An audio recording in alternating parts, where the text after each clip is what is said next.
Bismillahirrahmanirrahim. Assalamualaikum warahmatullahi wabarakatuh. Halo teman-teman, jumpa lagi di channel Berkah Minto Farm. Nah, lama sekali kita tidak upload ataupun bahas tentang tutorial maupun tips.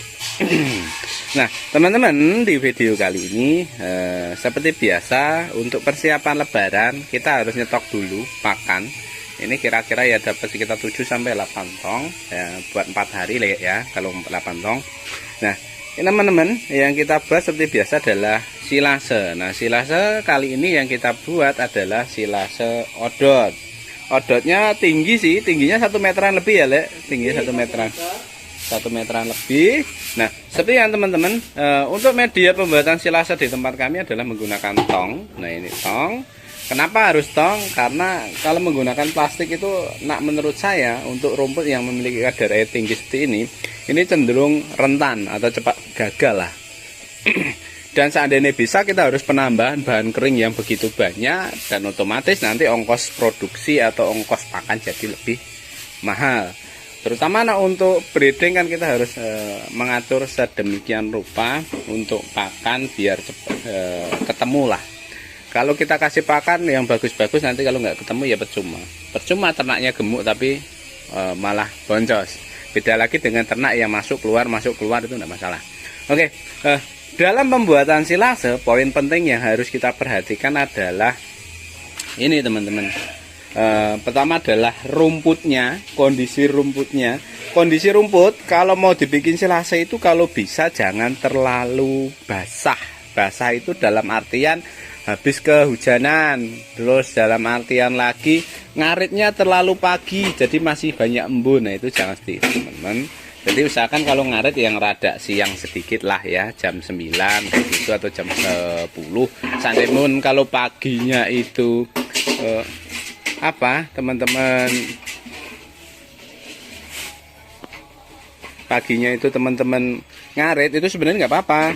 Nanti ngarit kemudian rumputnya itu rada dijemur sedikit teman-teman, biar kadar airnya berkurang. Jadi poin yang pertama kita perhatikan adalah kondisi rumput, bagusnya itu tidak basah ya. Selanjutnya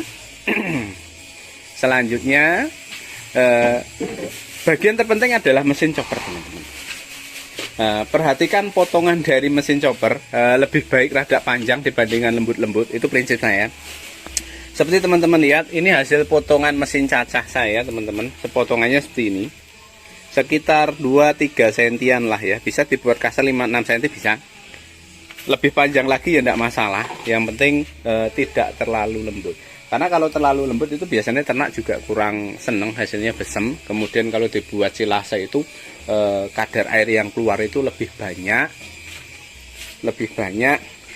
Cara ngeceknya gini teman-teman. Kalau dipegang kayak gini, tidak sampai berair, tidak sampai banyu banget, itu berarti masih masuk lah, masih ditolerir. Ini sebenarnya kadar airnya banyak karena odotnya itu masih muda.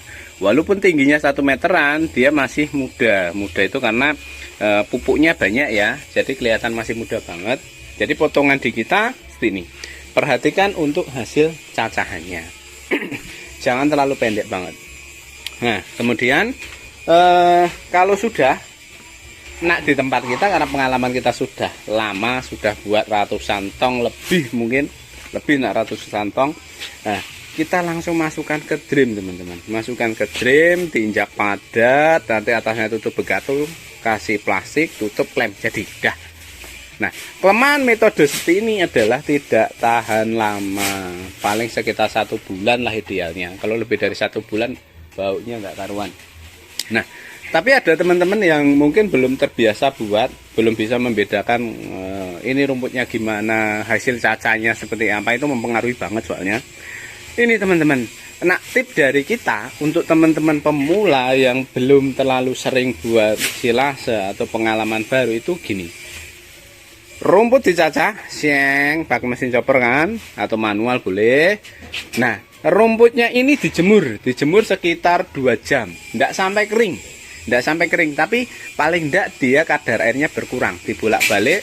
Nah, nanti dimasukkan ke tong kalau pengen tanpa bahan tambahan. Kalau nggak dijemur, ditambahin bekatul, mungkin dicarup-carup bisa masukkan. Nah, itu adalah silase di tempat kita. Mas, ditambahi E4 enggak? Ditambahi ini enggak perlu teman-teman. Tapi kalau mau nambahi monggo silakan, boleh aja kok ditambahi. Tapi ya itu tadi akan nambah waktu dan operasional. Karena di tempat kita biasanya kalau bikin itu banyak, misal 30-40 tong itu untuk ini teman-teman, untuk menambahi bekatul dan lain-lain itu ongkosnya jadi mahal. Selain itu, nah untuk pakan tambahan biasanya saya berikan itu terpisah, tidak campur di sini. Kalau campur di sini lebih baik kita buatnya complete feed. Complete feed, nah itu akan kita bahas nanti di video yang akan datang. Nah, terus lagi, Mas, kalau sudah buat seperti ini, nanti diberikan ke ternak, itu kapan? Biasanya kita berikan itu 5 hari itu sebenarnya sudah bisa teman-teman. Tapi nah di tempat kita itu mengikuti antrian. Yang terbaru itu nanti paling lama ini biar habis dulu, kemudian itu habis dulu. Itu mungkin habis lagi sebulan ini baru kepake. Sebulan dari pembuatan baru terpakai. Tapi kalau stoknya sedikit ya baru buat 5 hari ya tak kasihkan. Karena tujuan dari silase ini sendiri adalah metode pengawetan pakan hijauan. Jadi kita awetkan. Apa ini nanti tidak busuk, Mas? Enggak teman-teman. Baunya kalau masih di bawah 2 minggu dia baunya harum seperti rumput yang direbus. Kalau di atas 2 minggu sampai 3 minggu bahkan 4 minggu sebulan lebih sedikit itu baunya seperti tampe teman-teman. Sama seperti rumput yang difermentasi. Kenapa tidak ditambahi ini, Mas, E4 ataupun probiotik lain? Ditambahi sih bagus teman-teman untuk mempercepat proses terjadinya dia fermentasi ini atau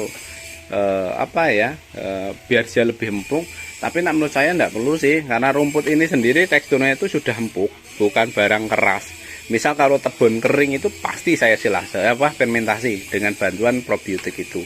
Tujuannya untuk mempercepat dia terfermentasi, batang-batang keras bisa lebih cepat empuk, bisa dikonsumsi untuk ternak. Nah itu adalah salah satu kenapa saya ambil yang metode seperti ini. Karena ini bahannya sudah basah, kita tambahkan air akan sangat rentan sekali untuk terjadi busuk teman-teman. Kalau mau ditambahin bahan kering, monggo silahkan. Sebenarnya ini sampean tambahin dedak aja sudah bagus banget untuk makanan bakteri. Di rumputnya ini sendiri sudah ada bakteri ya, bakteri asam laktatnya. Yang penting kalau mau dijemur itu jangan sampai kering. Kalau nggak dijemur ya ditambahin bekatul aja. Itu udah bagus banget. Nah, sini ya. Pastikan untuk nginjaknya itu benar-benar padat. Nah, seperti Pak Leknya ini nginjak-nginjaknya sampai loncat-loncat. Pokoknya kayak teletabis, teman-teman. Nah, ini buat. Nah, kalau kita punya stok seperti ini sangat bermanfaat sekali. Terutama di pagi hari, teman-teman. Kita kasih makan 1 tong ini, aktivitasnya tidak terlalu banyak. Kita bisa pergi ngantor, misal untuk teman-teman yang kerja. Di pagi hari kasih makan rumput, ya rumput yang ditong. Nanti sore harinya, misal baliknya itu belum terlalu sore, bisa dikasih hijauan. Kayak gitu. Kalau mau dikasih silase nanti ada full silase, itu cocoknya teman-teman pakai complete feed. Jangan cuma rumput gini aja. Kalau rumput aja kebutuhan ternak atau nutrisi ternak juga kurang, tidak tercukupi menurut saya. Makanya ini berat nasi, masih butuh lauk lagi, masih butuh pakan tambahan lain. Seperti itu teman-teman. Oke teman-teman, gitu aja. Terima kasih telah menonton. Semoga video ini bermanfaat. Maaf bila ada teng-teng karena di sampingnya ini ada bengkelnya untuk bengkel mesin chopper. Teman-teman yang berminat untuk mesin chopper seperti ini silahkan menghubungi nomor WA yang saya cantumkan di deskripsi teman-teman. Sampai ketemu. Salam sukses peternak Indonesia. Jumpa lagi. Terima kasih telah menonton. Sampai ketemu.